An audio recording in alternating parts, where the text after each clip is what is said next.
تو یہاں کیسے؟ کہا میں تو یہیں رہتا ہوں۔ ام معبد نے کہا وہ مبارک کہاں ہے؟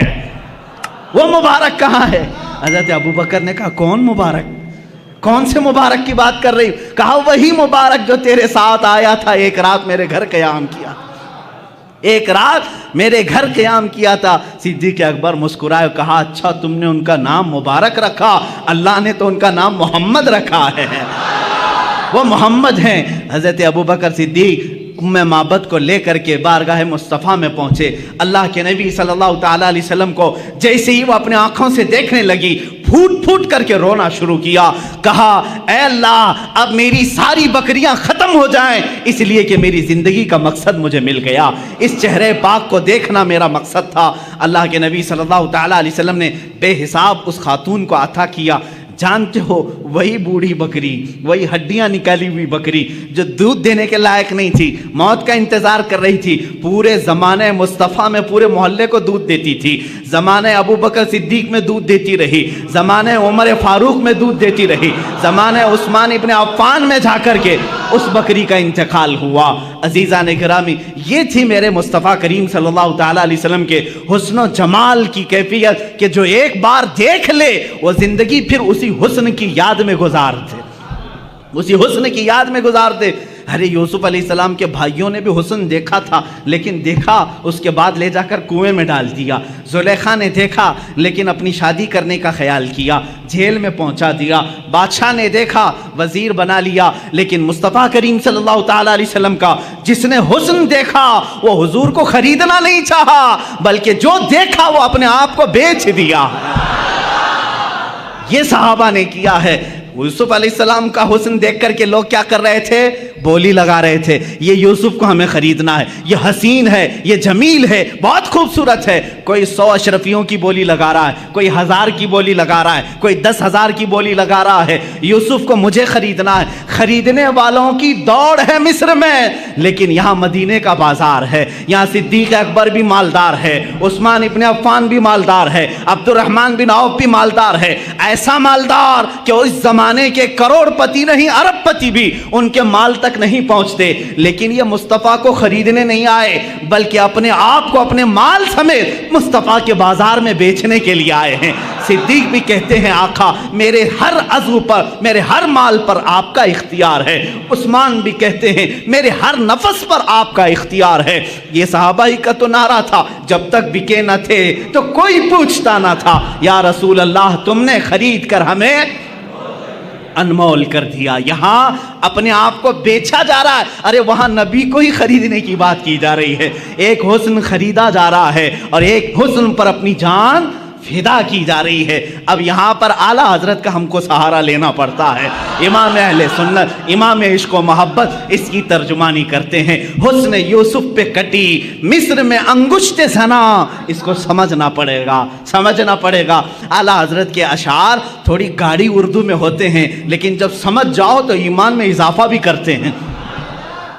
حسن یوسف پہ کٹی مصر میں انگشت زنا، سر کٹاتے ہیں تیرے نام پہ مردان عرب۔ یا رسول اللہ، اب یہاں پر میں بتاتا ہوں یوسف علیہ السلام کا حسن ہے، یوسف علیہ السلام کا حسن ہے۔ نمبر 1 حسن یوسف، اس پر کیا ہوا؟ کٹ گئیں عورتوں نے، جان بوجھ کر کے کاٹا، کیا جان بوجھ کر کاٹا؟ واقعہ میں نے سنایا، زلیخا نے بلایا، اچانک کہا کہ لیمو کاٹو، عورتوں کے ہاتھ سے لیمو گر گیا اور کٹا کیا؟ اب اس کو مجھے بتائیں، عورتوں نے کاٹا یا خود کٹی؟ کٹ گئی۔ ارے میاں جان بوجھ کر کے کاٹنا الگ بات ہوتی ہے، اس کے لیے ہمت کی بات ہے، جگرے کی ضرورت ہوتی ہے۔ ہاں انجانے میں کٹ جائے الگ معاملہ ہے۔ حسن یوسف کو دیکھتی رہی اور کٹ گئی ان کی انگلیاں، لیکن کس کی انگلیاں کٹی؟ عورتوں کی۔ کہاں کی عورتیں؟ مصر کی عورتیں۔ عورتوں کی بھی کیا کٹی؟ انگلیاں۔ 5 چیزیں اعلیٰ حضرت نے ایک مصرے میں بیان کی۔ پہلا والا جو مصرع ہے کہتے ہیں حسن یوسف پہ کٹی مصر میں انگشت زنا۔ 5 چیزوں کو توجہ دو، کس پر کٹی؟ حسن یوسف پہ، یوسف علیہ السلام کے حسن پر عورتوں نے، مردوں نے نہیں، عورتوں نے۔ کہاں کی عورتیں؟ مصر کی عورتیں۔ کیا کاٹی؟ انگلیاں کاٹی، یعنی خود کاٹی نہیں، کٹ گئی۔ اب اس کے بدلے میں جب میرے آقا کی بارگاہ آتی ہے، امام اہل سنت فرماتے ہیں یا رسول اللہ اب یہاں پر مصر کی عورتیں نہیں، مردان عرب، جو عرب پوری دنیا میں مرکزیت رکھتا ہے، وہاں کے عرب جنگجو اور بہادر مانے جاتے ہیں، یہاں کے عرب یا رسول اللہ اب مردان عرب، زنان مصر نہیں، مصر کی عورتیں نہیں، یا رسول اللہ یہاں عرب کے مرد اور وہاں حسن پر کاٹتی ہیں، حسن پر کاٹتی ہیں، آقا یہاں تو صرف نام پر کاٹتی ہیں، یہاں صرف نام پر کاٹتے ہیں، عورتیں نہیں مرد۔ اور پھر کیا اعلیٰ حضرت فرماتے ہیں وہاں انگلیاں کاٹی، آقا یہاں تو گردن کاٹ لیتے ہیں اور وہاں کٹ جاتی ہیں انجانے میں، آقا یہاں تو جان کر کے دیکھ کر کے اپنے آپ کو پیش کر دیتے ہیں، سر کٹاتے ہیں تیرے نام پہ مردان عرب۔ یا رسول اللہ تیرے حسن کا حال یہ ہے کہ یہاں مرد عرب کے اپنا سر کٹانے پر بھی فخر محسوس کرتے ہیں۔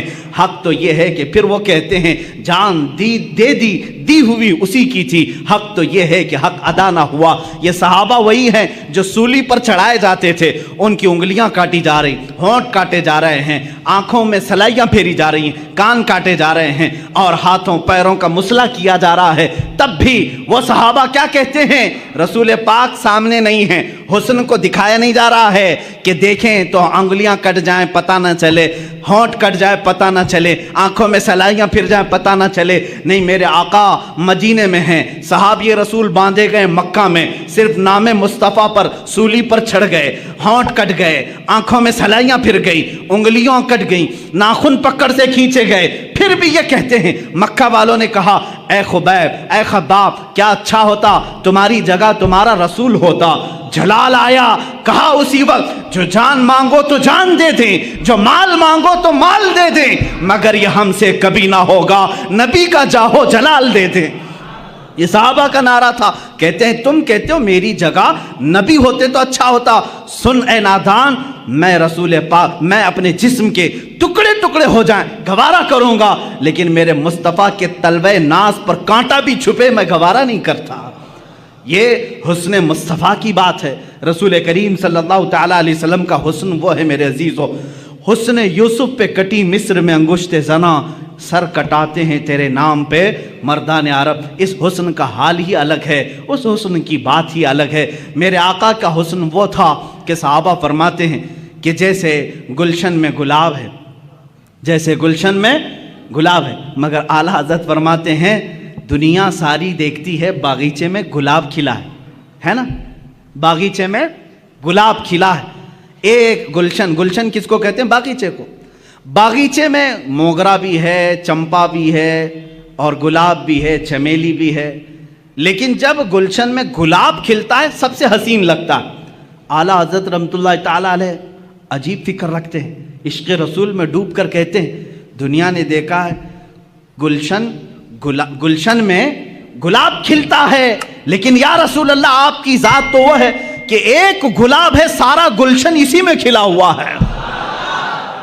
یہاں گلاب گلشن میں دیکھے ہیں ہم، گلاب میں گلشن دیکھا جا رہا ہے، اس لیے کہ آنکھیں ایک پھول کی ترجمانی کر رہی ہیں، بینی مبارکہ ایک پھول کی ترجمانی کر رہی ہیں، آپ کے لبھائے ناز ایک پھول کی ترجمانی کر رہے ہیں، چہرے اقدس میں الگ الگ ایک رنگت ہے، اور اسی لیے اعلیٰ حضرت فرماتے ہیں کہ یہاں تو ایک گلاب میں سارا گلشن سمایا ہوا ہے، حسن یوسف ہے۔